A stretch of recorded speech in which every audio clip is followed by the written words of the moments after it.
Oh. Randomly list off things around the store. Don't you know it's Comic Town? We gonna read some books. We give them first looks. I love lamp. Tablecloth is green. My hat on head. Generic Mexican Viagra gets me Comic.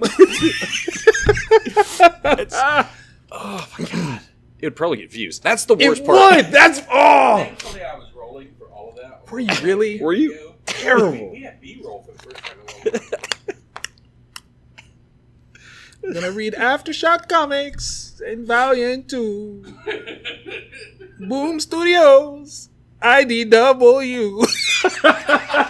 Bars! Get at me, okay? Big Star Danger in here. What's good? You think KRS One?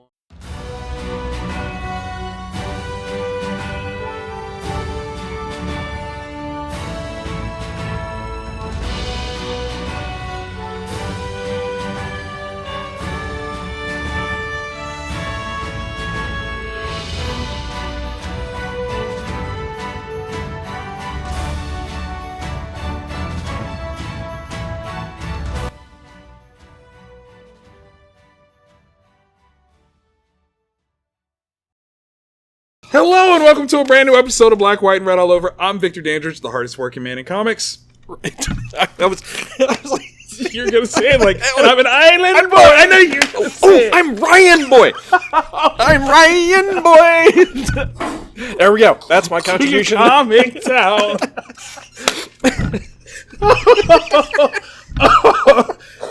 I'm sorry. This is what happens when the B-roll footage carries over into the main show. It's spilled over. And you will never not be Ryan Boy now. Congratulations. Yay, me. People are going to come into the shop tomorrow and Ryan Boy. That's true. And it's going to happen. It's going to catch me off guard. Like, wait, what? What? Don't talk to me like that. So, many things have happened in this world. Mm-hmm. One of the best things that have happened are new comic books are out. Yes. So we're going to talk about some of those and try not to bust out into giggles. We'll do our best. We'll see what we can do. Okay, so when it comes to honorable mentions, we got one that's the same. Yep. Just one. So where do you want to start? Oh, man, that's a toughie. All right. Now, what about that Action Comics? Because from what I've read online, I haven't read it yet. There's some stuff that happens in it. There is some stuff. There's some super cool stuff. Okay, so Philip Kennedy Johnson is the writer. Also did Alien this week. Yes, he did. So he's been busy. Let's see. Who all is in this one? Okay. Daniel Samprier is the artist. Arian Lucas is colorist. Dave Sharp on letters. Super dope. Okay. This is the big kickoff of the World saga, where Superman and his version of the Authority have gone to liberate the people that are on World. Excuse me. But there is a problem. Mongol who is, as opposed to Mongol who was, is prepared for this fight.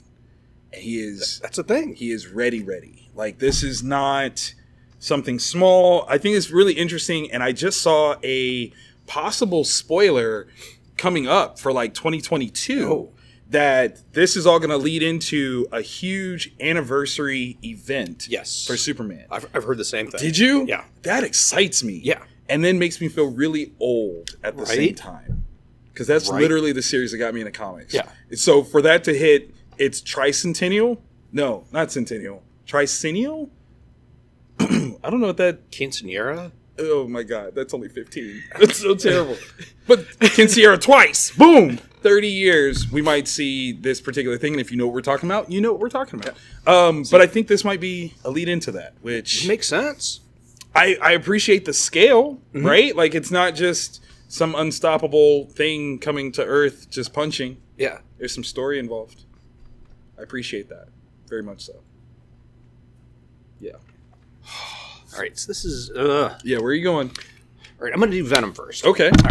All right. Venom number one. Mm-hmm. I don't know why they had to do another number one for this. Because it is... Because always. It's so stupid. Well. It detracts from the fact that we got Al Ewing and Rom V writing it. On the same book? Yes. Whoa. It is spicy. We got Brian Hitch doing the art. Okay. Let's see. We got Andrew Curry inking. Alex Sinclair with the colors, VC's Clayton Cowles on the lettering. Mm-hmm. It is really, really cool. But what drives me nuts is Marvel's insistence of doing new number ones for everything, and it really takes away from the world that's being built first by Donny Cates. Now to this creative team is insane. Yeah. And so it's Eddie Brock kind of trying to figure out his way as being like the new King in Black, since Null is at the moment dead. Right. And how the next big bad is being set up. Oh. And that thing's really, really creepy. It looks like it. And it's super gnarly because that whole sequence, you really see how powerful this thing is, but we still don't know what it is. Like, it just is able to do what it does. One of the things I love is how they're using his son as a weakness. Oh. Because it's the one thing like Spider-Man is like, I can never have anybody know who it is. Right. And so now that these people know that there's a Kid Brock, they're going after him. Okay. It's really, really cool. And I haven't seen internet chatter about this yet. But what? Right? Whom? Right? Interesting. It just looks like it looks sweet. I don't know who it is. Sweet. But I got to know. And with Al Ewing and Ron V coming up with the ideas for it. It's magic. Yep. It's pure magic. Okay, so dipping my toes into Marvel waters. I grabbed this one from the cover alone because it's a cool does cover. look dope. Okay, so Miles Morales Spider-Man issue 32. We've got Saladin Ahmed as the writer, Christopher Allen as the artist. Really good art. Like, I was impressed. Christopher Allen is not a name that I know, but I'm changing that after this week. Yeah. Like, for real. So what I really appreciate about this is the way that this is Miles' world. Mm-hmm. He's no longer in the shadow of Peter Parker, seemingly has been for a while. Although he's still very Peter Parker adjacent. Yeah. So we've got, a character that I'm not familiar with, who seemingly is related to a Peter Parker villain, which is cool. But really kind of the framework of this is just a really ton of awesome Spider-Man moments, but Miles Morales Spider-Man moments. Yeah. So it becomes something very specific. I don't know in terms of the story arc how often this guy has been involved, but the way this plays out is perfect. It's literally perfect because in terms of skill sets, this is not a guy that you want to trifle with. Not more than once. Never more than once. And I think it would be belittling to that character if Miles and company were able to easily beat him. Yeah. The way this comes about, very smart. And I really enjoyed it. So this was a good one. That was a really good one. It's very cool. Yeah, yeah. Miles is the next generation's Spider-Man. Without question. Without question. Like, my kids love Miles more than they love Parker. My kids don't even know Peter Parker. Right? Like, if I'm being honest. Like, Juno especially. When you show her Peter, if it's not Peter B. Parker from Into the Spider-Verse, she's like, that's weird. Yeah. Like, why is he a young kid? And I'm like, well, because never mind. Oh. It's true. Yep. It's true. All right. Speaking of young kids. Yeah, another next generation. Robin and Batman. Jeff Lemire and Nguyen doing the art. It's gorgeous. This book is so gorgeous. It takes place during the first year that Dick Grayson would have been in training to be Robin. Okay. And I like that specification. The first year that he would be in training to be Robin. So not Robin year one, but the lead into that. Yeah. Okay. He's still trying to figure things out. Right. He has that youthful exuberance that you love, but Batman sees all the mistakes that he's making, and he is so intent on not bringing home a dead kid. Like he wants. I mean, you make it sound like he's done that before at this point, which is kind of scary. Like, how many non-Robins were there? Right. How many didn't make it out of training, and therefore you don't actually count? Yeah, they just never come up in the canon. But like, yeah, there was Ted. Hashtag eggshells. That's what Alfred calls them. Oh, that's terrible. Oh, I broke another boy. I'm sorry. I'm sorry. Oh, geez, Master Bruce and his eggshells. It's like this just really, really fun story, and it's mostly from Dick's point of view, Right. and the different problems of how badly he wants to step into the role of Robin, and like how problematic Bruce Wayne and Batman is in terms of like, That's true. you're a teenager, right? Yeah. You want your privacy, right? Right? You're living with Batman. That's not going to happen. He's going to tell you, like, the moment you log in, you're going to get, like, a stop that. And you're like, what? What? And How did you? Oh, wow. I was just playing. No, there's some stuff. All right. So, let me find this real fast. It actually makes sense why I'm not showing you. So, this is a gift Okay. from him Right. to him, based on a design. That he... Oh! Dude! So, You right? have- No space. None. No privacy. None. So, okay, funny enough, I saw an article, Jim McLaughlin, very talented journalist and friend of Comics Forever, wrote an article doing the top 10 Robins of all time. Okay. Who is your number one? Oh, that's a toughie. All right. The middle-aged dude says Dick Grayson. Mm-hmm. Although now he's more... But there's just something about Damian Wayne Okay. and how he owns... Like, he knows. Like, He he does. knows that he's Batman in the future. Right. He knows he's better than almost everybody else, almost everything he does. And there's just something about that. Like, he's not... when you're so good, Right. it's not cockiness. It's just self-awareness. It's just, yeah, he's like, show me I'm not. So, yeah. He's so his father's child. Right? Like that. Exactly. That's true. For me, it's always going to be Dick Grayson. Okay. Yeah. Even though Tim Drake was the Robin that brought me in. Yeah. And I used to always say it was Tim because he wore pants.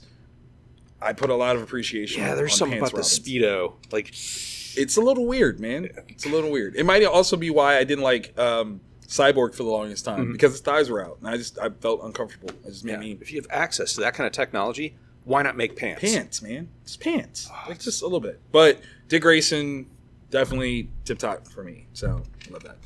Last on our honorable mentions list, but our mutual, My Date with Monsters. Paul Tobin, Andy McDonald. This was super cute and quaint, and I didn't know what to expect when I first opened it. Right. That's the thing is, like, My Date with Monsters, and I couldn't figure out, like, I went in, okay, it's monsters, and the stuff on the cover Right? is kind of horrific. And it's like, okay, this is going to be a horror book. Right? And no, it's kind of a romantic comedy. Yeah. In the sweetest fashion ever. We're in a world where monsters that inhabit dreams can cross over into the real world. Weaponized nightmares. That sounds so much like something the government would actually do. Right. And I'm like, guys. Don't. Just don't. You just never think what's the worst that could happen. Yeah. You're like, no, this will be awesome. Or it will be this. And we are introduced to a family, a household that has an intimate connection to this occurrence and also one of the coolest possible deterrents to this happening. Yes. I want my own croak. I'm not going to lie. I want butthole guy. It doesn't spoil anything. It really doesn't. And I'm not going to lie. Like, I was really worried for how they were going to address him. Yeah. Considering how Croak typically deals with these things, I was really worried about seeing him deal with it. And I was so glad. He's just part of the crew. He's just part of the team. Sticky. But yeah, like the world building of this is really fun.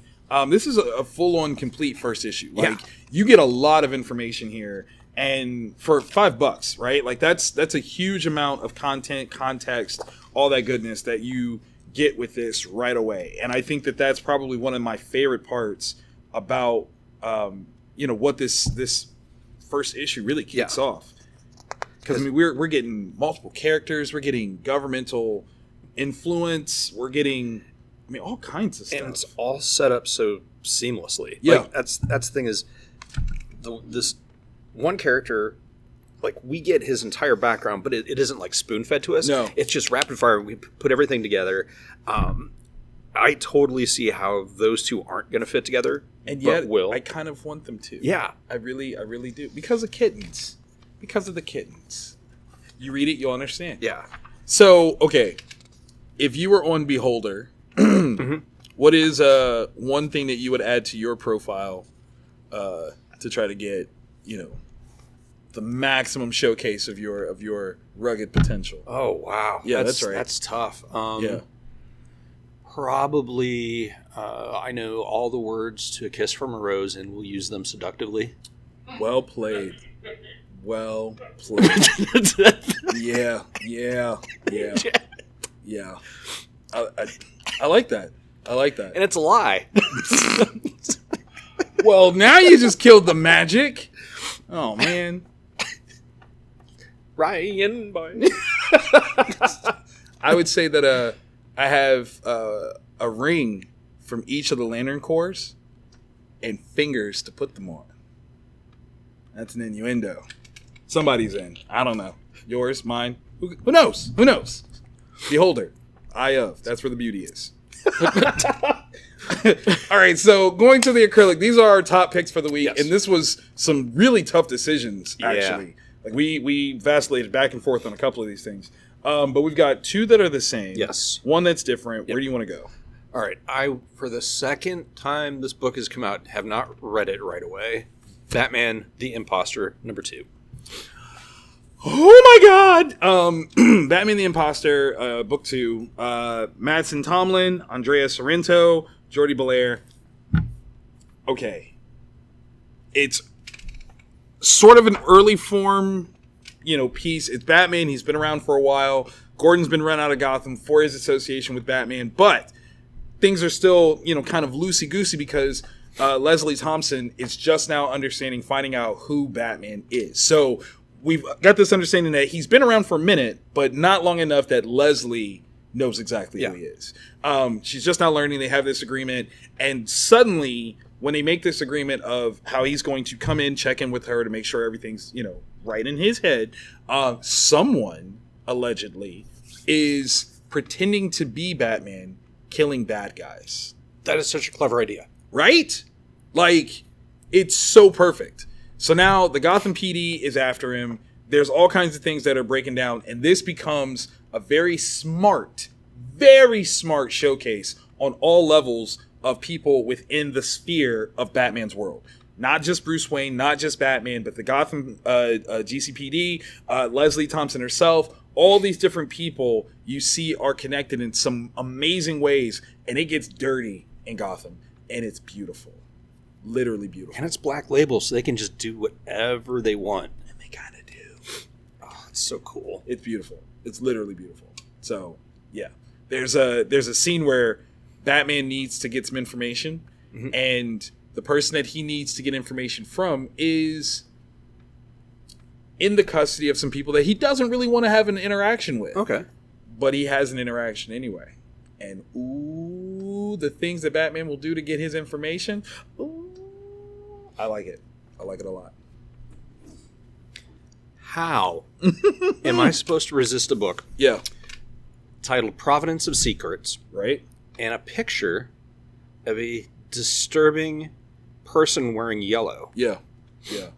I immediately, of course, King in Yellow, What? Carcosa. All right, so this is from Black Caravan, Scout Comics, like Vertigo imprint. Alrighty, so the creative team, written and lettered, which I find interesting. That's the way it should be. By Kieran Taggin, illustrated by Christian DeBari, color by Simon Gove. All right, so this takes place in the 1950s, Los Angeles. There is a cop who is seen. Oh my God, this is so your book. It totally is. Oh my it totally God. is. And like you don't even notice that. Yeah, I did. I totally did. That's how I was like, oh, this is such a Ryan book. Oh. So this cop is at 19. He's seen some stuff. And so by virtue of that and his ability to solve these really, really difficult crimes, he's kind of allowed to pick and choose which ones he takes. So this one, there's either a murder or a suicide. They don't know yet. But based on that crime scene, I'm pretty sure it was murder. I hope so. Right? Because otherwise it's a lot of effort. Oh, Yeah. Right? dedication. Right? Dedication. And it all takes place in this world where there's just this artsy person that's trying to put on a play that nobody will have read any of the script for until the night that it happens, and it's super mysterious, and it has this like combination of film noir and this dread that you don't really understand what's happening, and how could just looking at something make you do okay. yeah. So it's super it's Lovecraft without the problems that Lovecraft had as a person. It's really, really cool. I'm so glad. I thought it was a one shot until I got to the end. I was like, oh, there's number 2. So yeah, it's really awesome, and it's set in that time period of the 50s where America was still America or whatever. But it's just I really like the grittiness of the art. Yeah, Like it's not unfinished, but it's got a texture to it that's so raw. I think that's a really good way to describe it, because it's almost like it's not inked so much as darkened in the way everybody looks. Like that dude, you knew That's a problem. there's something wrong with that dude. Problem. Absolute problem. But yeah, it's and this guy, he's such a hopeful dumbass. That's amazing. It's going to end poorly for him. Yeah, I like it. So if you're into that kind of that thing, Yeah, totally for you. it's good stuff. Okay. This is where it gets really difficult. Yeah. Which you want to go this one first? Yeah. Okay. What's the furthest place from here? Number 1. Big hefty book here. Yeah, like at least double sized, no ads. This is a good one. So Tyler Boss, Matthew Rosenberg, Hassan Asteme El Haliu. Mm-hmm. It's super dope. Okay, we are in a seemingly post-apocalyptic world. Yeah. We are. I don't know. You kind of pick it up that there are no grown-ups. Yeah, which is strange. Like at first I thought it was just like this weird sort of like it's just a group of teenagers. Right. But the more they start to make hints, you're like, wait a minute, is there like a Children of the Corn thing going on, or what's happening? And in the absence of grown-ups, I'm actually picking up the vibe that there is a lot of information that these kiddos don't actually have. Like they are wrong on some things. Like there's stuff that they don't really understand. Yeah. There's a character that is described as sick, and I'm like, I don't think that's what's wrong with you. Yeah, I was thinking the same thing. Maybe it's a tumor. Yeah, but I don't think that's what that is. Think it's a tumor. I don't think at all. And you're seeing kind of like this Lord of the Flies sort of setup of things.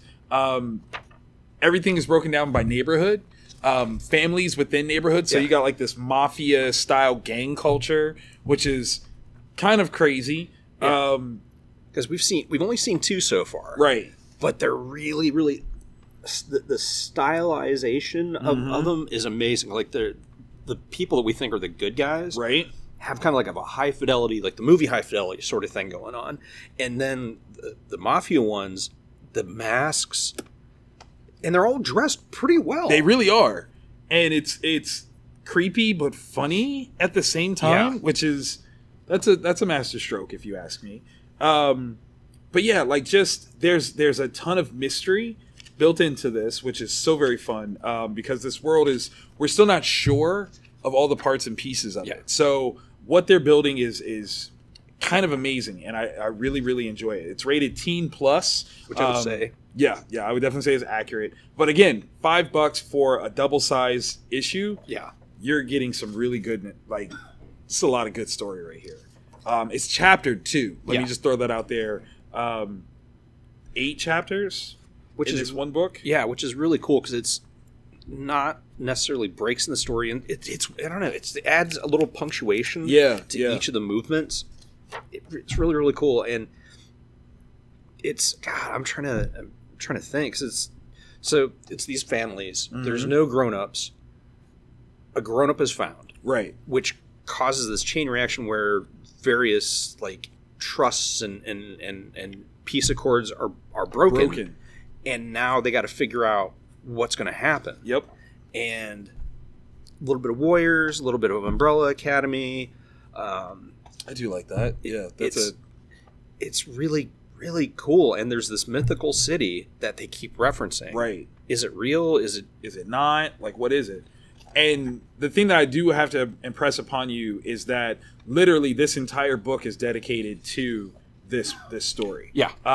There's not ads for other Image books in here. In fact, there's an interview with the creative team at the back. So, like, you are literally getting a full experience for your $5 investment with this one. And I highly recommend that for you guys to try out because it's really good. Yeah. It's really good. It's different. Mm-hmm. It's off the beaten path. It's not necessarily superhero fights and tight stuff. Yeah. It's just a very interesting story so far. So, try it out. Last but certainly not least, oh my God, regarding the matters of Oswald's body, Boom Studios, we've got Cantwell, Casalanguida, and Marchisio. Hope I got that all right. Okay, so looking at this cover, it's dope noir, right? Yeah. Like you feel that immediately. And then you open it up and your head is cracked open with, one, how insanely sweet the art is. Yeah. There's like a chart with the way the different people are connected, right? But it's a lot of it's redacted. So you're just like, you don't know. You're interested immediately, and so very interested. You're just like, well, what is all this? I don't know. I got like, okay, so it's a weird combination of art styles that I feel from this. Mm-hmm. One is Joe Kubert, right? Classic. Head of the Joe Kubert School, founder of that, father to Andy and Adam Kubert, grandfather to, like, legend, right? And then Goran, I can't think of Goran's last name, but he did Starlight with Miller World. My brain went to Iba. Yes, that's the style that I get with this. And so I was already in love with it because I like it. It's fun, it's clean, and it's low-key amazing. Okay, so we've got different individuals that are living their lives, some good, some bad. Yeah. And they are approached by a mysterious, enigmatic person. Who knows way too much about. Way too much for any sense of comfort in anything else about what goes in their lives, right? Because in many ways, a lot of these guys are lovable losers. You can clearly see it. Which person out of this mix that we've seen so far did you find the worst off? Like their circumstances just that bad. That dude. I low-key agree with you. Because he's one mistake Oh my god. Losing everything. Like, and what's so funny is part of the reason why I say this is because he literally has the most. Yeah. And could lose it all just like that. Like, based on the time period that this takes place in, it's a suck life for him. Yeah. And considering some of the other things that are going on, you would be surprised. Like, no, there's other people that have it worse.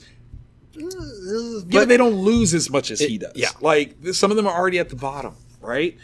Case in point, at the bottom. Like, that's just so bad. Like, do you just, never mind. Yeah, I'm just going to, sorry to bother you. I would have just left. I'm not going to lie. Like, would it be wrong to be like, I'll be back on Wednesday? I'll be back on Wednesday. This is what I'm doing. So, okay. My question, though, is, are you picking up Department of Truth vibes from this? Because I kind of am. Yeah. Okay. I that's the vibe I get, but I also get that there's no supernatural aspect. Right. That this is legitimately something the CIA would have tried to set up. And if you haven't picked up on the context behind this, the Oswald's body in reference is Lee Harvey Oswald. Yes. And oh my gosh, I don't quite know what they're trying to do. It doesn't.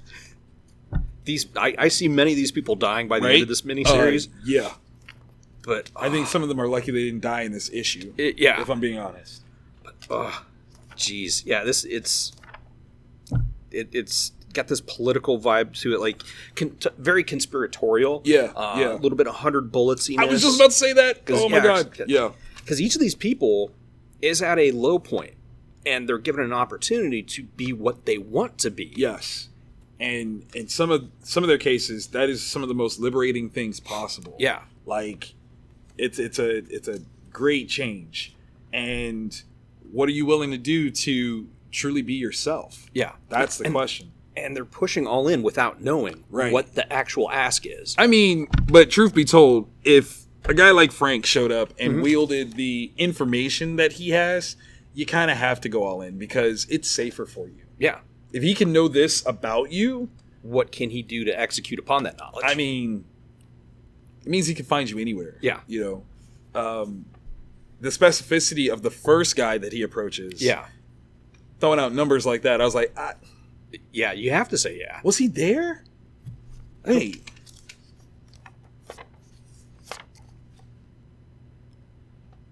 No. Which makes it even... How does he know? Okay. That's crazy. So good. This was so much fun. Yeah. It was a really good read. In terms of like first books that you know absolutely nothing about, this was a really exciting piece because you look at the cover, you get a vibe, it lives up to the vibe, and then exceeds it perfectly. Yeah. So definitely check that one out. Highly recommend. Big claps. Big claps. Yes, yes. And hopefully you guys enjoyed this episode. If so, do us a favor, do the show a favor for the algorithms of sorts. Hit the like button because we need that. And of course, subscribe. Yeah. Hit the bell. That'll let you know every week when we drop this awesomeness. Comment below also. Let us know if you agree with the picks, if you disagree with the picks. What books did we miss? Yes. Tell us that because I likes the reading. I likes all the reading.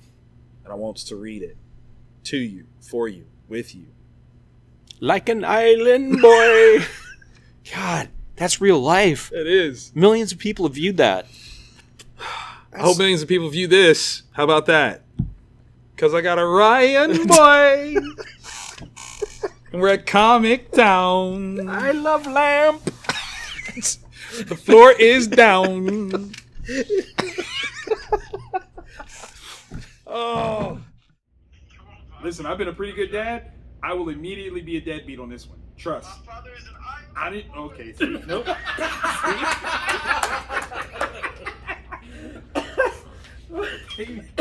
Hang up on my child. Did you see that? Did you see what he just? The disrespect.